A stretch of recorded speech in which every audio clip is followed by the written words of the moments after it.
PD입니다. 자, 오늘은 롱텀 케어에 대해서 이야기를 해보려고 합니다. 해마다 한 번씩은 늘 토픽을 갖고 이야기하는 것인데 올해도 또 연말이 되어 가고 있으니까 여러분들의 또 미래를 위한 준비를 위해서 오늘 또 롱텀 케어 혹은 한국말로는 장기 요양, 장기 요양 병원에 대해서 이야기를 해보도록 하겠습니다. 한국에서 유행하고 있는 말이 있죠. 9988234. 이 뜻이 혹시 뭔지 아십니까? 99세까지 팔팔하게 살다가 2, 3일 아프고 죽음은 최고다라는 얘기입니다. 자, 99세. 요즘엔 99세 넘어가신 분들도 많이 있어요. 100세 넘어가신 분들도 많이 계신데 99세 그러면 뭐 장수의 의미라고 좀 볼 수가 있죠. 근데 중요한 거는 오래 사는 게 중요한 게 아니라 아프지 않고 팔팔하게 살다가 오래 앓지 않고 돌아가시는 게 이것만큼 복이 있다라고 생각하는 게 없는 것 같습니다. 저도 이제 나이가 들면서 연배가 위에 계신 분들 얘기를 들으니까 제일 걱정하는 게 뭐냐면 아플 때 고생하다가 죽을까 그게 제일 걱정입니다. 그래서 사람은 뭐 아픈 거 안 아픈 게 제일 중요한 거지만 누구나 죽음을 피해갈 수는 없기 때문에 본인이 죽기 전에 안 아프고 죽는 거 이게 진짜 제일 관심사라고 좀 볼 수가 있습니다. 근데 이거는 본인의 의지로만 될 수가 있는 것이 아니죠. 물론 건강관리 평소에 열심히 하고 병원 가서 검진도 열심히 받고 그러면 좀 나을 수는 있지만 본인의 의지대로 될 수는 없습니다. 그래서 병원에서 쭉 보호를 받으면서 지내는 것 같다가 롱텀 케어라고 이렇게 이야기를 하고 있는데 한국말은 이제 장기 요양 혹은 장기 돌봄 이런 서비스라고 좀 볼 수가 있습니다. 롱텀 케어에 대한 이야기에 대한 관심은 저도 생긴 지가 얼마 안 됐습니다. 옛날에는 그런 것조차도 생각한 적이 없습니다. 제가 몇 년간 뉴스를 쭉 전해드리다 보니까 전반적으로 사람들의 수명이 자꾸 늘어나고 있습니다. 수명이 늘어나니까 좋긴 좋은데 그만큼 또 병원에 있어야 되는 시간도 길어지고 있다는 게 현실입니다. 또 제 주변만 하더라도 뭐 저희 장인어른만 하더라도 한국에서 롱텀 케어로 한 3년 이상 병원에 있다가 돌아가셨거든요. 그렇기 때문에 롱텀 케어라는 게 이게 참 중요하구나. 왜냐하면 이게 경제적인 문제도 있고요. 또 본인 아픈 문제도 있고 여러 가지가 문제가 있는데 주변 사람들한테 경제적으로도 또 많이 힘들 수가 있다는 것이죠. 그래서 우리는 여기에 대해서 좀 준비를 해야 됩니다. 그래서 미국에서 롱텀 케어를 준비하는데 미국의 의료보험이 솔직히 그렇게 과히 좋지는 않잖아요. 메디케어라는 게 65세부터 나라에서 지원을 해줍니다. 나라에서 지원을 해주고 메디케어 낼 돈도 없으면 메디케이드라는 거, 캘리포니아에서 메디케어라고 하죠. 메디케어로 해갖고 무료로 다 병원에 갈 수도 있습니다. 자, 그게 있지만 미국 병원 시스템이라는 게 그렇게 한국처럼 문턱이 낮은 것도 아니고요. 그 다음에 메디케어를 갖고 계신 분들이 진짜 애매모호합니다. 왜냐하면 한 90일, 잘해봤자 100일 이 정도 외에는 병원에서 돌봐주지 않아요. 개인 돈으로 내야 됩니다. 자, 그래서 처음에 한 20일 정도까지만 돈을 안 내고 그다음부터는 코페이를 내야 되고 그게 또 일정 기간 지나면 본인이 다 부담해야 되고 그래서 미국에서는 제일 어정쩡한 분들이 적당히 돈이 있는 분들이 어정쩡한 거예요. 한 4, 50만 불 자산 갖고 계신 분들이 돌아가실 때 속칭 거지가 돼서 돌아가신 경우가 많이 있어요. 미국이 이게 좀 안타까운 현실이라고 볼 수가 있는 거죠. 아예 돈이 없어서 그냥 나는 한 푼도 없어. 메디케이드 받아야 돼. 뭐 나라에서 메디컬 받아야 돼. 이런 분들은 사실 롱텀 케어 걱정을 할 필요가 없어요. 이분들이 걱정할 건 뭐냐면 롱텀 케어의 질이 어떤가 이것만 걱정하시면 돼요. 자, 그리고 돈이 아주 많아요. 몇백만 불 있으셔. 이런 분들도 웬만해서 걱정할 필요 없어요. 왜냐하면 롱텀 케어 해갖고 평균적으로 몇 년 알아 누우시는데 몇십만 불, 개인 돈 들여도 몇십만 불이면 해결은 되거든요. 그런데 어정쩡하게 한 3, 40만 불 재산 있는데 이 재산 내가 갖고 있다가 까딱 잘못하면 갑자기 병원 딱 가는데 입원을 해야 된대요. 근데 몸도 못 가는 그래갖고 뭐 한 달이고 두 달이고 있다 보니까 벌써 6개월, 1년, 2년, 3년 이렇게 있다 보면 그 돈 다 날아가는 거예요.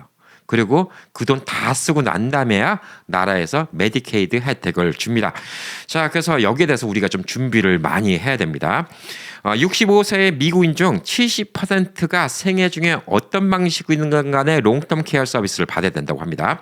3분의 2 이상은 롱텀 케어 서비스를 받고 돌아가신다는 얘기예요. 그러니까 여러분들이 남의 얘기가 아니라는 거죠. 70%는 어쨌든 간에 병원에서 짧게는 뭐 한 몇십일, 길게는 몇 년까지 있다가 돌아가셔야 되는 경우가 많이 있다는 거죠. 저희 어머님 같은 경우도 사실 병원에서 요양병원 그쪽에 계신 게 한 달 계셨나? 한 달 정도 보내시고 그러니까 그 정도면 좀 빨리 끝나신 거예요. 그동안은 이제 쭉 병원을 다니시고 저희 장인어른 같은 경우에는 한 3년 이상 쭉 계셨었습니다. 장인어른은 한국에서 계셨고 저희 어머님은 미국에서 계셨기 때문에 제가 제가 양 나라의 장단점을 다 알고 있습니다. 자, 그래서 70%는 롱텀 케어 서비스가 필요하다는 겁니다. 그리고 평균적으로 롱텀 케어를 받는 기간이 3년 정도 한다고 합니다. 여성이 더 오래 있는 경우가 많이 있다고 합니다. 여성의 경우에는 3.7년, 그다음에 남성의 경우에는 2.2년. 이 정도는 앓다가 돌아가신다. 그래서 병원에서 이 정도는 계셔야 되는데 이만큼 커버를 메디케어가 안 해준다는 거예요. 이게 현실이라는 겁니다. 그래서 이게 지금 문제라고 좀 볼 수가 있는데 병원에서 한 3일 이상 입원을 해야 된다. 그러면 30일 이내에 SNF라는 거, 그러니까 Skilled Nursing Facility, 전문 간호시설로 이송이 돼야 됩니다. 근데 여기 비용이 만만치가 않다는 거예요. 그래서 의사가 처방을 내려주면 이걸 커버를 받을 수가 있는데 메디케어로 3년씩 커버가 안 된다는 거예요. 그 나머지 돈을 다 본인이 내야 된다는 거죠. 처음에 20일은 메디케어가 부담을 합니다. 근데 21일째 된 날부터 100일까지, 그러니까 한 석 달 조금 넘을 때까지는 코페이를 내야 됩니다. 그래서 2024년도 기준으로는 하루에 한 200불 정도를 내야 됩니다. 그럼 한 달에 얼마죠? 6,000불입니다. 6,000불을 내셔야 돼요. 100일 이후에는 본인이 다 내야 됩니다. 그럼 이 돈이 얼마죠? 한 400불 이상 됩니다. 이건 뭐 지역별로 차이가 커요. 예. 400불 이상 되면 이제 12,000불까지 나갈 수가 있습니다. 자, 그래서 뭐 맨날 병원 의사가 필요하고 뭐 그런 게 아니면 조금 성격이 다른 곳으로 이제 옮겨갈 수도 있는데 이게 다인실을 쓸 때도 미국 평균이 한 4,500불 정도 한다고 합니다. 한 달에 4,500불. 그리고 알래스카 같은 경우가 제일 비용이 비싼데 알래스카는 사람이 별로 없어갖고 헬스 에이드라고 합니다. 그러니까 헬스가 건강을 위해서 도와주는 사람인데 이 사람들의 비용이 너무 비싸기 때문에 알래스카 같은 경우는 한 달에 10,000불을 껑충 뛰어넘는다고 합니다. 자, 그래서 3년이면 36개월이에요. 10,000불씩이면 36만 불이죠. 근데 이 돈만 들어갈까요? 중간중간에 갑자기 또 아프면 또 의사도 만나야 되고 또 약도 처방받아야 되고 뭐 여러 가지 하고 뭐 이러다 저러다 보면 진짜 한 4, 50만 불 후딱 나간다. 이렇게 좀 볼 수가 있는 것이죠. 그래서 오늘 방송을 보시는 분들은 재산이 한 4, 50만 불 있는데 내가 언제 어떻게 될지 몰라요. 이런 분들한테 롱텀 케어를 어떻게 하면 좋은가 여기에 대해서 좀 말씀드리는 거고 메디케어도 받으신 분들은 뭐 나라에서 다 해주니까 그냥 뭐 미국에 계시면 다 커버는 된다 이렇게 좀 보시면 될 듯합니다. 자, 그리고 이제 한 뭐 돈이 뭐 몇백만 불 있다 이런 분들은 사실 본인 돈으로 해도 걱정이 없고 또 여러 가지 보험 같은 거 가입도 할 수 있고 여러 가지 방법이 있다 이렇게 좀 볼 수가 있습니다.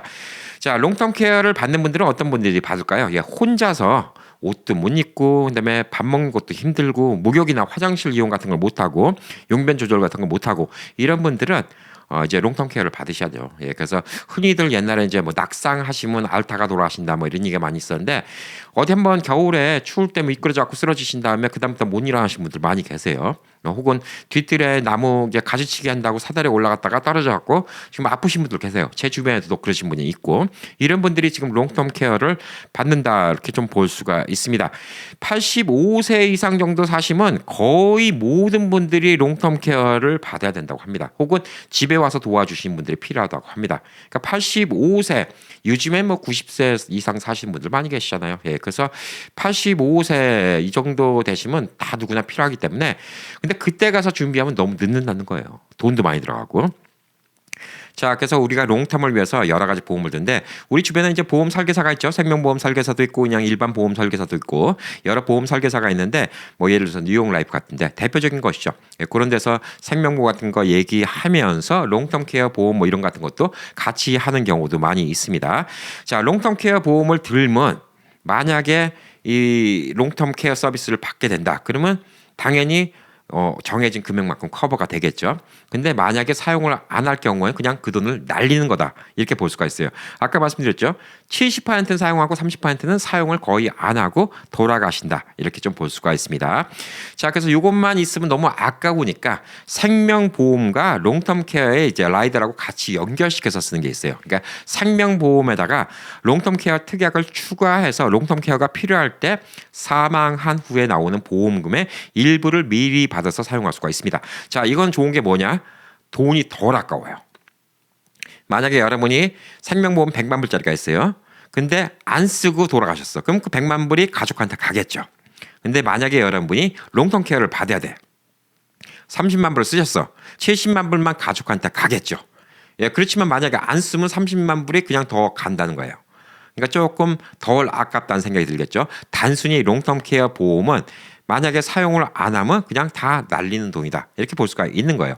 자동차 보험하고 똑같은 거예요. 자동차 보험도 사고가 안 나면 그냥 보험료 낸 거는 돌려주지 않잖아요. 사고가 났을 때 이렇게 받는 금액이기 때문에 그냥 일반 보험, 그다음에 생명보험과 같이 롱텀 케어 라이더를 갖다 같이 하는 경우가 많이 있습니다. 그래서 생명보험 하시는 분들이 롱텀 케어 얘기를 갖다 많이 하시는 거예요.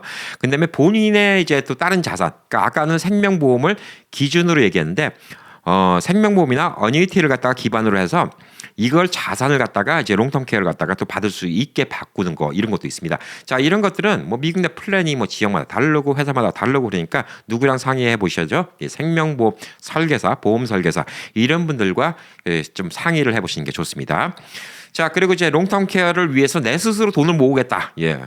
그러면 사실 안 쓰면 그 돈은 자녀들이나 가족들한테 가겠죠. 제가 뭐 롱텀 케어가 어떻게 할지 모르니까 난 50만 불을 모아놔야 되겠어. 50만 불 모아놓으면 안 쓰면 그냥 50만 불은 그냥 가족들한테 가는 거고 뭐 쓰면 거기서 이제 롱텀 케어 비용을 쓰는 건데 10만 불을 쓸 수 있고 50만 불 다 쓰고 돌아가실 수 있고 그래서 젊은 시기서부터 롱텀 케어를 위해서 돈을 모으는 분들도 계시고요. 그다음에 IRA나 401k 여기 돈 나오는 거 있죠. 예, 그거를 이용해서 준비하는 방법도 있다고 합니다. 자, 그래서 롱텀 케어는 본인 혼자서 결정하면 안 됩니다. 예, 가족들과 같이 결정하셔야 되고 자녀들과 같이 결정을 하셔야 됩니다. 그래서 이 롱텀 케어 언젠가 이런 문제가 생길 수가 있기 때문에 내가 이렇게 아프면 난 이렇게 해달라라고 가족들과 미리 얘기하는 게 좀 중요하다 이렇게 볼 수가 있는데 자, 롱텀 케어는 여러 가지 종류가 있습니다. 그러니까 Skilled Nursing Facility 여기는 의사도 정기적으로 오고 간호사도 항상 상주해 있는 곳입니다. 여러분이 어떤 치료를 트리트먼트를 계속 받으면서 롱텀 케어를 해야 되는 경우 이런 경우에는 Skilled Nursing Facility에 가야 됩니다. SNF라고 하죠. 여기가 비용이 제일 비쌉니다. 자, 여기는 예를 들어서 여러분이 그냥 뭐 이렇게 거동이 불편해요. 나이 들어서 좀 잘 걷지를 못해. 그래서 식사, 그다음에 빨래, 그다음에 뭐 목욕 이런 것만 좀 도와주면 된다. 그러면 이거는 이제 헬스 에이드가 있어갖고 거기서 도와주신 분들이 있으면 그런 시설만 있으면 되지만 여러분이 정기적으로 주사도 맞아야 돼요. 정기적으로 혈압 체크업도 해야 돼. 여러분이 정기적으로 뭐 예서 뭐 어떤 치료 같은 것도 받아야 돼. 이런 분들은 스킬 너싱 퍼실리티 여기에 가 계셔야 됩니다. 저희 장인어른이 사실 이제 반식물 인간으로 계셨어요. 그래서 뇌출혈 때문에 반식물 인간으로 계셨는데 이런 분들은 계속 이 간호사와 의사의 돌봄이 필요하죠. 그래서 여기에 들어가는 비용이 제일 비쌉니다. 미국 같은 경우는 평균 한 7,500불에서부터 10,000불 사이인데 이게 아까 말했듯이 제일 비싼 알래스카 가면 월 2만 불이 될 수도 있다는 얘기예요. 그러니까 지역마다 가격은 천차만별이라고 볼 수가 있죠. 자, 그리고 특별히 아프지는 않지만 연세가 들어서 내가 혼자서 힘으로 뭘 잘 못하겠다.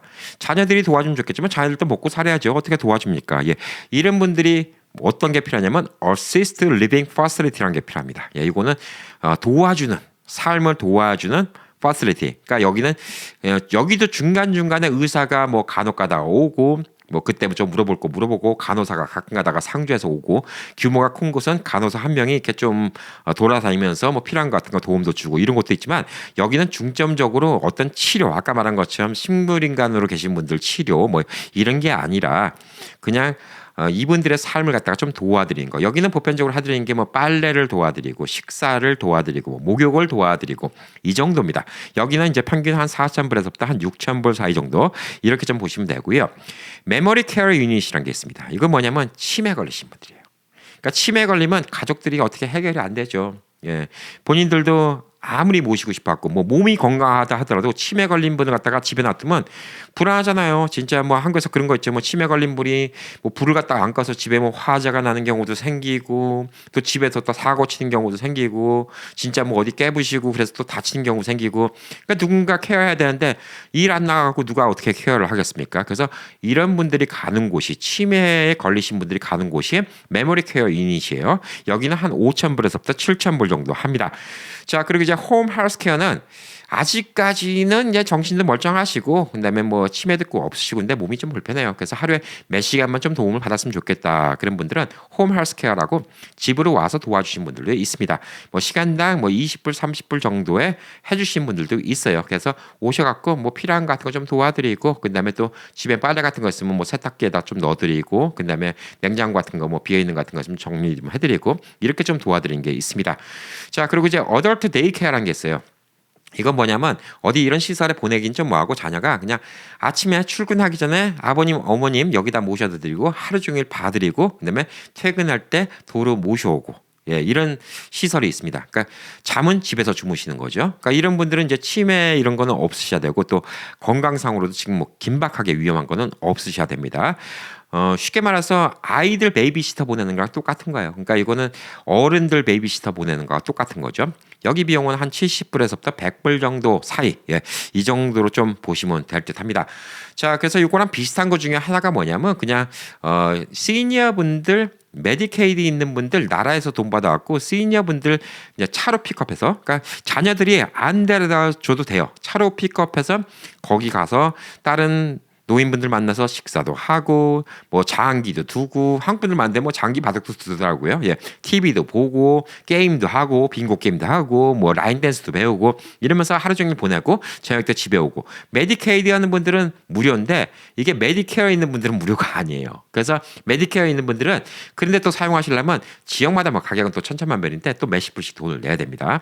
그래서 어덜트 데이케어는 그냥 관리를 그냥 맡아서 관리한다 이런 개념이고 아까 말한 곳은 이제 시니어들 모여서 이렇게 하는 곳은 그냥 흔히들 이제 노치원이라고도 합니다. 노인들 유치원이라고 이렇게 얘기하는 좀 시설도 있습니다. 자, 이런 식으로 우리가 연세가 들면 혼자서 거동이 불편하니까 어떤 식으로든 간에 도움을 받아야 되는데 자, 이 비용을 보세요. 만약 여러분이 아파요.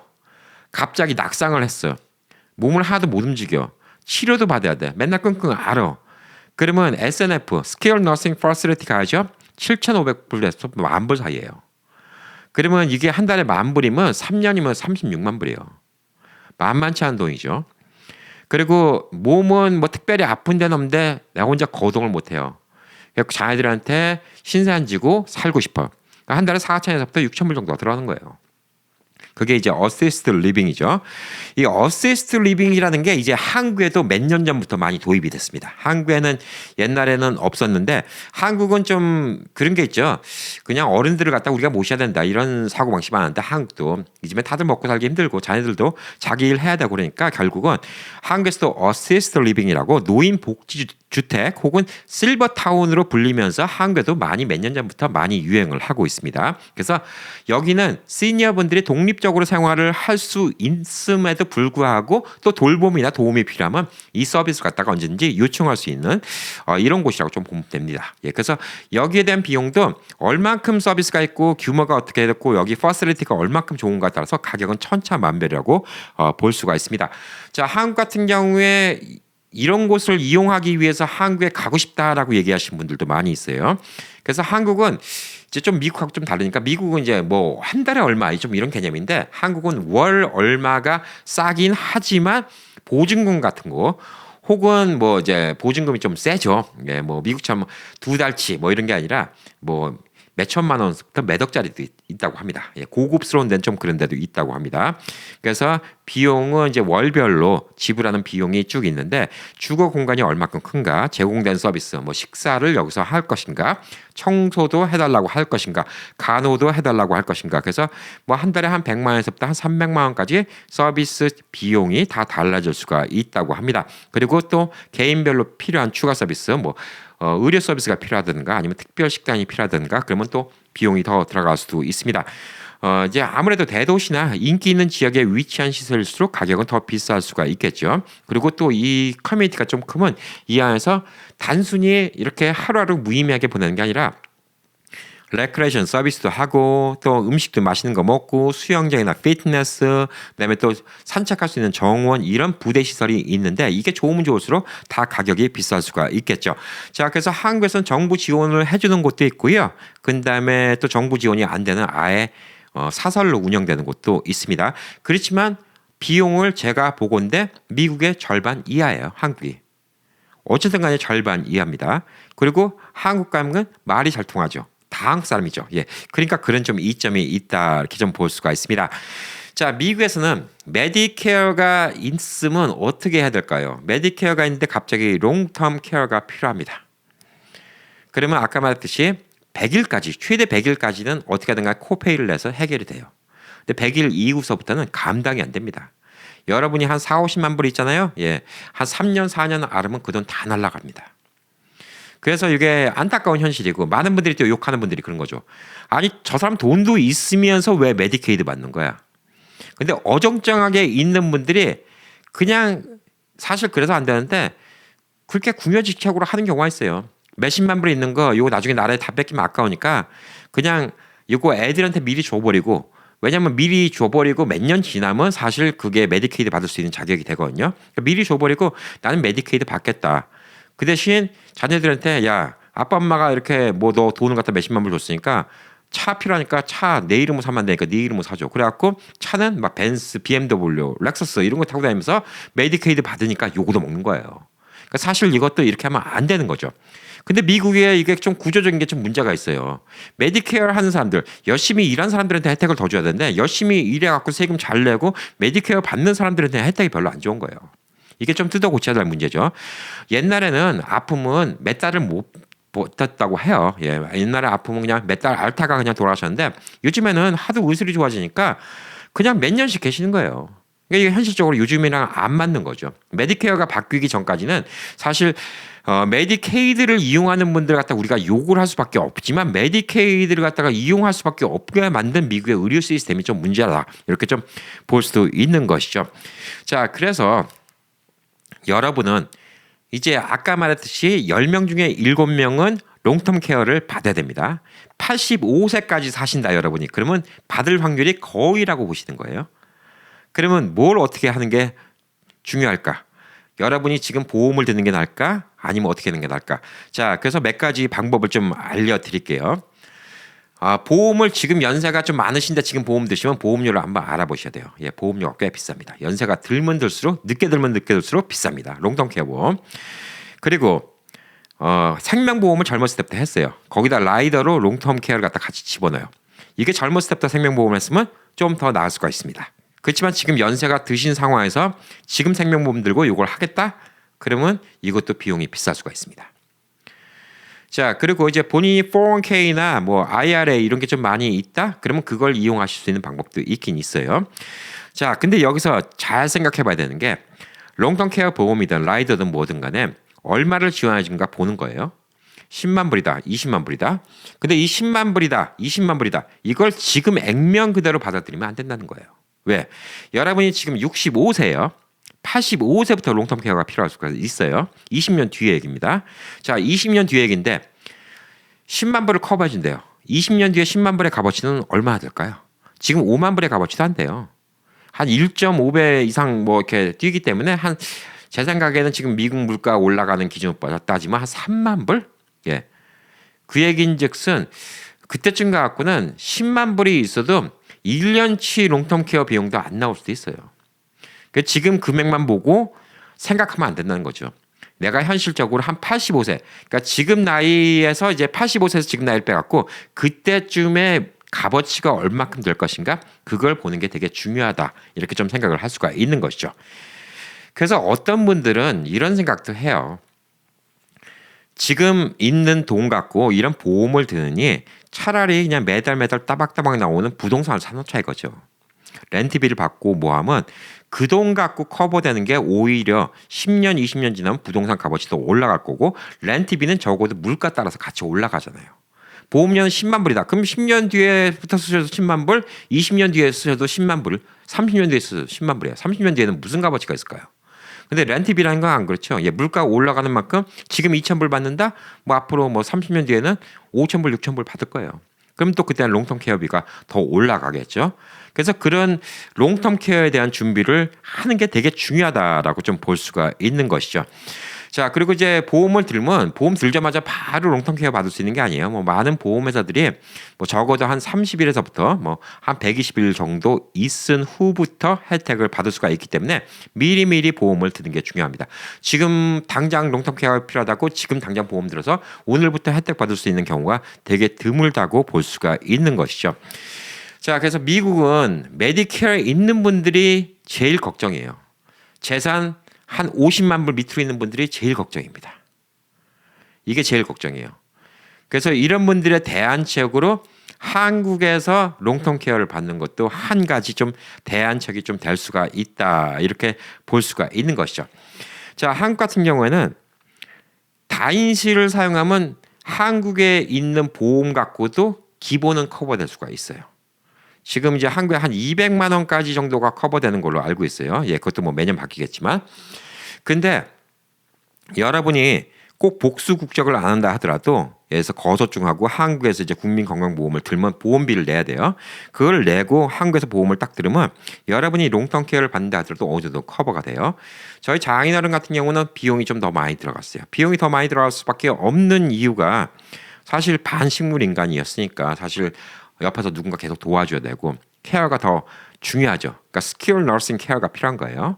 그리고 간병인도 한 명 또 따로 뒀습니다. 간병인 또 인건비도 비싸요. 그러니까 간병인도 인건비 좀 싸게 한다고 이제 중국의 조선족 그런 분들이 많이 하십니다. 한국 분들은 좀 잘 안 하려고 하고 힘드니까 예, 쉽게 말해서 진짜 뭐 똥오줌도 치워야 되는 건데 진짜 하기 싫죠. 예, 그래서 잘 안 하려고 하는 경우도 있고 비용도 비쌉니다. 그래서 장인어른 같은 경우도 한 달에 한 4,500만 원? 예, 그렇게 들었는데 미국 돈 따지면 한 3,500불이에요. 예, 미국에 비하면 진짜 가격이 저렴하다 이렇게 좀 볼 수가 있겠죠.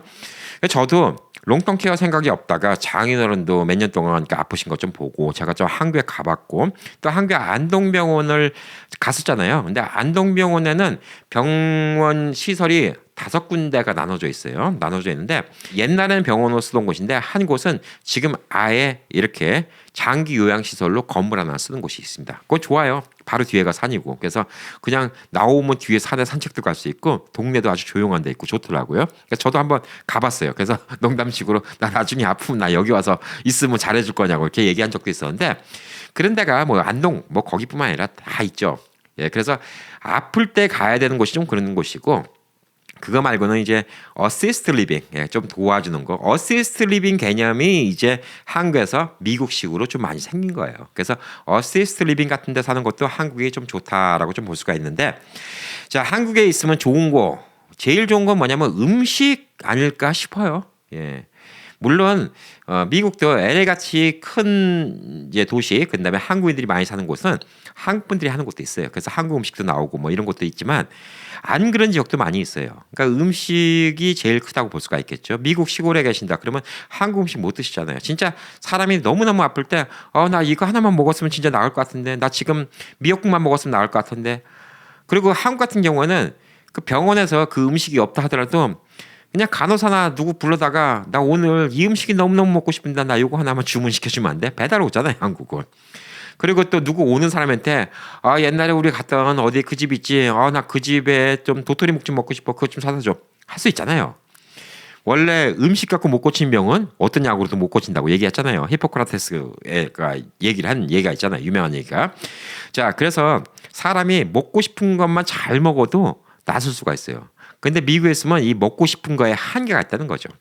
암만 LA 같은 곳에서 한국인이 운영하는 곳에서 한국 음식을 해준다 하더라도 갑자기 먹고 싶은데 그 음식을 못 구할 수도 있는 거예요. 반입이 금지될 수도 있는 거고. 근데 한국은 그렇지 않다는 게 좀 크고 한국도 이제 많이 바뀌었다고 하지만 한국은 어쨌든 간에 노인 공경 문화라는 게 있잖아요. 예, 그래서 이제 어르신들한테 좀 해드려야 된다 이런 공경 문화라는 게 그래도 좀 남아 있고 유교 사상이 있는 나라이기 때문에 연세에 있는 분들이 미국에 있을 때 서러운 것보다 한국에 있을 때 서러운 게 더 적을 수가 있겠죠. 그러니까 그런 것도 또 한 몫을 한다라고 좀 볼 수가 있고 진짜 아파 죽겠는데 암만 미국에서 오래 살았어도 이 아기들 때부터 이제 엄마의 영어를 듣고 컸던 그 마더스텅이라고 하죠. 엄마의 영어를 듣고 컸던 이런 사람들이 아니면 자기의 아픈 부분을 갖다가 다 일일이 표현하기가 힘들어요. 근데 한국 같은 경우는 그게 아니잖아요. 우리가 그런 거 표현을 잘할 수 있잖아요. 그러니까 한국말로 여기가 쿡쿡 찌르는 느낌이 들어요. 여기가 욱신각신 쑤시는데 이렇게 팔만 들었다가 하면 그랬다가 좀 한번 좀 시큰시큰한 게 좀 가라앉는 느낌이 들고 뭐 이런 얘기 같은 거. 지금 미식미식거리는데 토할 것 같은데 토는 안 나오는데 이게 속이 쓰리고 자꾸 심으로 올라오는데 이게 어떻게 이거 영어로 표현하려면 어떻게 표현할 건데요? 미미한 걸 갖다가 어떻게 표현할 건데요? 그냥 sore, fear drop 뭐 이런 식으로만 표현하는 거잖아요. 의사와의 커뮤니케이션도 훨씬 더 좋다는 거죠. 그래서 저는 역이민 얘기도 뭐 한동안 많이 했었고 이중국적 얘기도 많이 했는데 이중국적까지 아니라 하더라도 거소증만 받아도 한국에서 이제 국민건강보험 비용 제대로 납고 가시면 다 의료보험 받을 수 있어요. 예, 그리고 본인이 추가로 간병인 이렇게 다 하고 하더라도 미국처럼 50만 불이면 한국 돈 얼마예요? 지금 요즘 같으면 환율이 거의 뭐 7억 가까이 되는데 7억 쓸 일이 없어요. 그냥 한 1, 2억 쓰시고 그래도 한국에서 최상으로 서비스 받아요. 한국에서 보험 받는 거 플러스 개인실 더 추가로 돈 내고 간병인 하고 그래도 한국에서 편심편하게 해요. 근데 제가 이 얘기를 할 때마다 제일 큰 문제가 뭘까요? 나 한국에 있으면 자식들이 나 죽을 때 임종을 못 지켜보잖아. 근데 이게 너무너무 중요하다 생각하시는 분들은 노초했습니다. 한국에 못 가요. 근데 미국에 있다고 꼭 자식들이 임종을 볼 수 있을까? 그것도 자식들이 같은 동네 살 때 얘기인데 그게 또 쉽지 않죠. 저만 하더라도 지금 둘째 아이는 지금 샌프란시스코 가 있는데 그러니까 미국에서도 자녀들이 대도시에 있는 경우가 많고 연세 있으신 분들은 또 중소도시로 가는 경우가 많이 있잖아요. 그러면 진짜 아빠가 죽기 일보 직전이야. 그러니까 얼른 와. 죽기 전에 너 보고 싶어. 그러면 이제 올 수는 있겠지.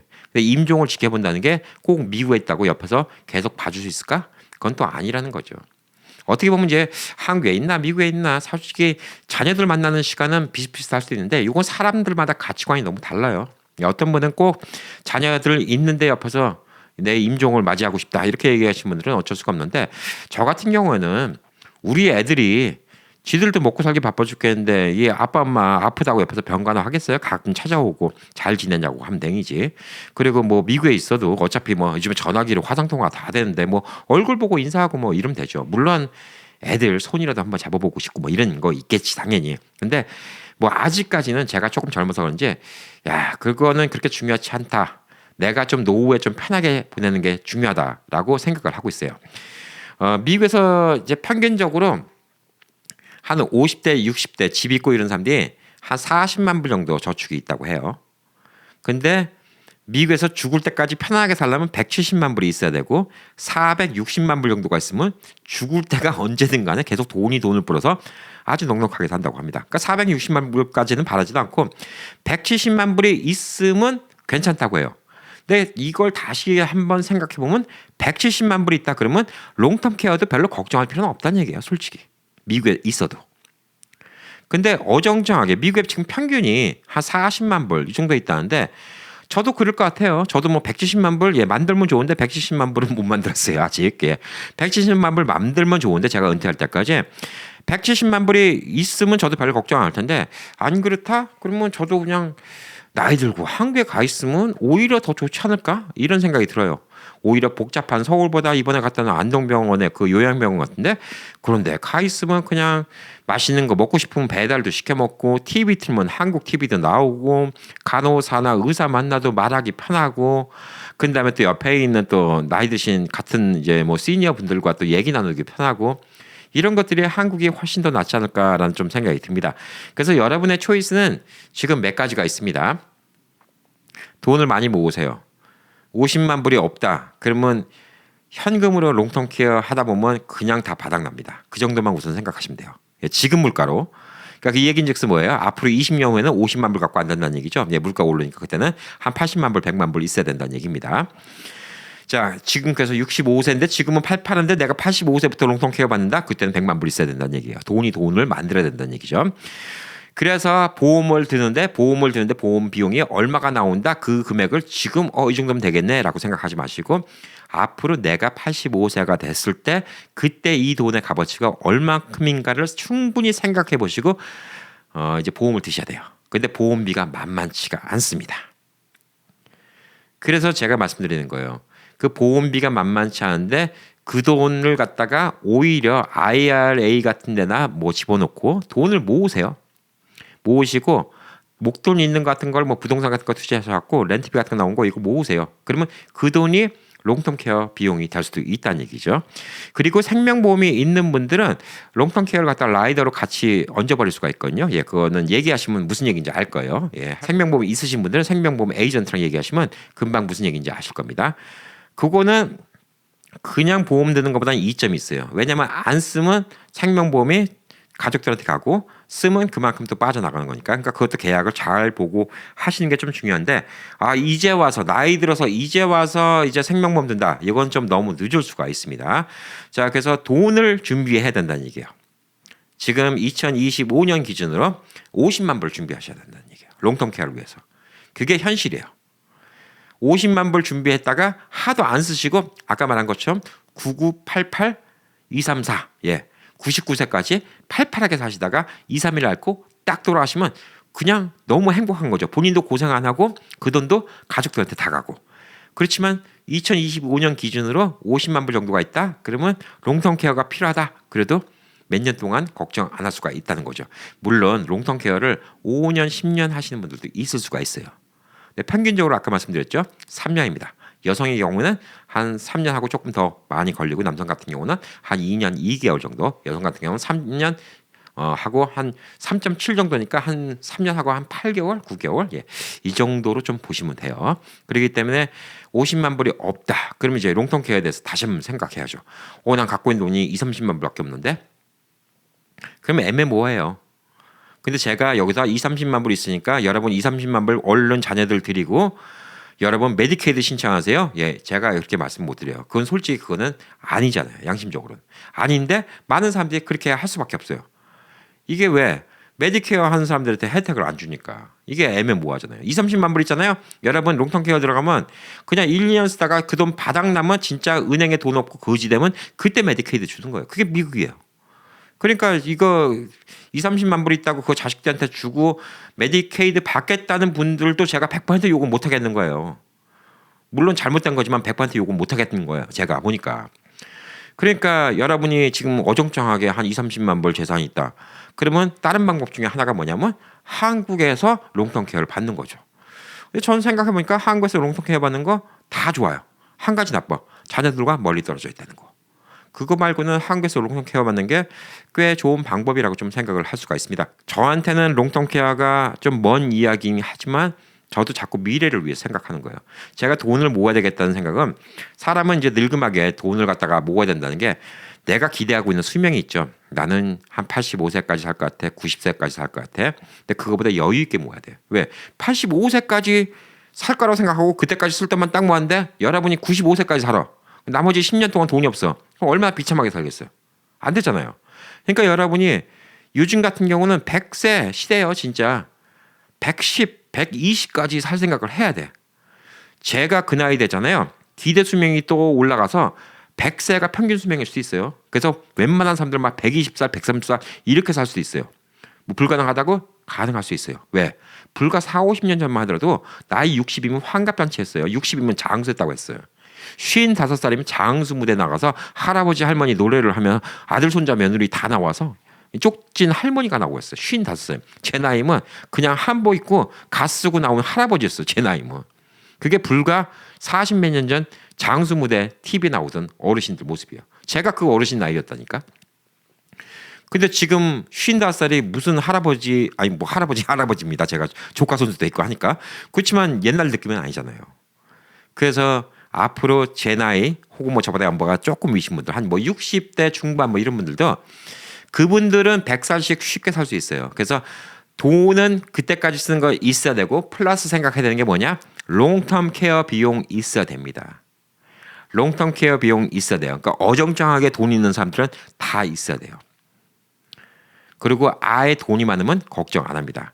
근데 그 중에서 제가 하나 또 생각한 건 뭐냐면 한국 가서 롱텀 케어 받는 거 이거 되게 괜찮은 또 하나의 방법 중에 하나다라고 좀 볼 수가 있고 어시스트 리빙 아까 말한 롱텀 케어에서 진짜 내가 너무 아파서 끙끙 앓아갖고 계속 치료를 받아야 되는 이런 스킬 너싱 말고요. 그냥 나이가 들어서 몸 거동이 불편하니까 누가 갖고 와서 청소도 해주고 빨래도 해주고 밥도 그냥 식당에서 먹든 아니면 가져다 주든 예. 이런 같은 거 정도의 어시스트 리빙은 미국도 진짜 좋은 데는 한 달에 7, 8만 불, 10만 불씩 내는 데도 있어요. 완전 리조트야. 이런 데도 있고요. 한국도 지금 뭐 고급으로 한 달에 몇백만 원씩 내는 곳이 있다고 합니다. 근데 거기도 제가 이제 얘기를 들어봤더니 거기는 그냥 그 사회에서 뭐랄까 변호사 했던 분들, 의사 했던 분들 뭐 이렇게 좀 돈도 고소득 벌고 이랬던 분들이 많이 오기 때문에 그 나름대로 또 이제 좀 뭐랄까 차별이 생기고 계급이 생긴다고 하더라고요. 예. 그런 문제들은 뭐 어디 가든 간에 있죠. 그래서 미국의 어시스트 리빙 가는 것도 제가 여기에 있는 시니어 이제 타운 예, 마을 같은 데도 가보고 어시스트 리빙도 가보고 했었거든요. 근데 나이가 들면 인종차별이나 이런 건 확실히 줄어요. 연세가 드시고 이제 할아버지 할머니가 되면 이제 그런 문제들은 없어요. 그래서 미국은 미국 나름대로 좀 편한 게 있어요. 좀 관여도 안 하고 간섭도 없고 좀 편하게 했어요. 한국은 좀 그런 게 있죠. 오히려 연세 드신 분이 간섭도 많고 말이 잘 통하니까 또 뒷이야기도 많고 또 그런 거 싫다고 또 한국 싫어하시는 분들이 있어. 근데 그 장단점이 있는 거예요. 근데 저는 한국이 제일 좋은 것 중에 하나는 뭐냐면 그냥 음식이에요, 음식. 그리고 음식을 맛있게 먹으면 병이 쉽게 날 수 있다고 생각을 해요. 그러니까 한국은 제일 좋은 게 음식이란 좀 생각이 들고 한국은 말이 잘 통하니까 편하지만 그게 오히려 본인한테 상처가 돼서 돌아올 수도 있다. 이게 또 한국의 단점일 수도 있어요. 그래서 한국도 요즘에는 럭셔리 어시스트 리빙이 자꾸 늘어나고 있더라고요. 그래서 제가 저번에 한국 갔을 때 들었던 거는 그냥 그 뭐 이렇게 보증금 디팟이 2억짜리, 3억짜리 이런 데가 있어요. 만만치 않은 금액이죠. 몇십만 불 내고 근데 한 달에 한 미국 돈으로 5천 불, 6천 불씩 내야 되는 거예요. 근데 안에는 되게 럭셔리해. 근데 그런데 또 갔다가 괜히 또 상처 입고 나오는 분들도 있대. 예. 근데 거기서 또 재밌는 게 많이 있으니까 어시스트 리빙에 들어가신다. 그러면 그 안에서 활동 잘 참여하는 게 되게 중요하다 이렇게 좀 볼 수가 있습니다. 무엇보다 제일 중요한 거는 안 아픈 게 최고죠. 예, 안 아픈 게 최고니까 평소에 건강검진 잘 받으시고요. 미리미리 고치시면 됩니다. 기계도 맨날 닦고 조이고 그러면 기계도 오래 쓰는 것처럼 사람 몸도 잘 관리하면 오래오래 쓸 수가 있습니다. 그래서 많은 분들이 지금 상황은 이렇게 하면 될 거라고 생각하고 제가 이거는 뭐 보험하시는 분들한테 블레임하는 거 아닌데 보험하시는 분들과 제가 얘기를 해봤어요. 해봤는데 이분들이 이거 하면 이렇게 되고 막 앵무새처럼 얘기해요. 근데 이분들조차도 지금 이 보험을 드시는 분들이 앞으로 80세가 됐을 때 이 돈의 값어치가 얼마일까라는 생각을 안 해요. 지금 어머님 그때부터 아프면요 20만 불 나와요. 20만 불이면 병원 가시면 돼요. 그 20만 불이 만약에 20년 뒤에 10만 불 값어치도 없으면 거의 1년 하다가 끝난다니까요. 그러면 결국은 또 낭패를 보는 거예요.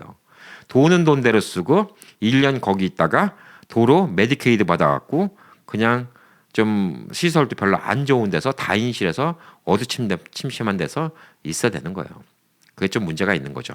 그리고 이건 저 개인적인 느낌인데 물론 미국도 시설 좋은 데가 많지만 저희 어머님이 이제 암으로 이제 한 3년 동안 이제 병원 통원 치료를 받고 수술도 받고 이러셨는데 마지막에 한 달 정도 이 병원에 스킬 너싱 시스템이 있는 데를 가셨어요.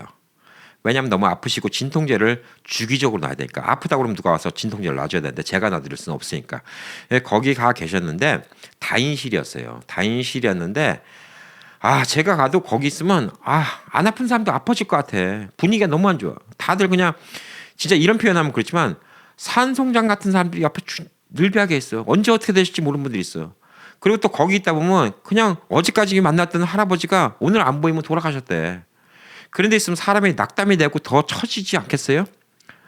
없던 병도 더 생길 판국인데 아픈 사람이 희망 갖고 낫겠어요?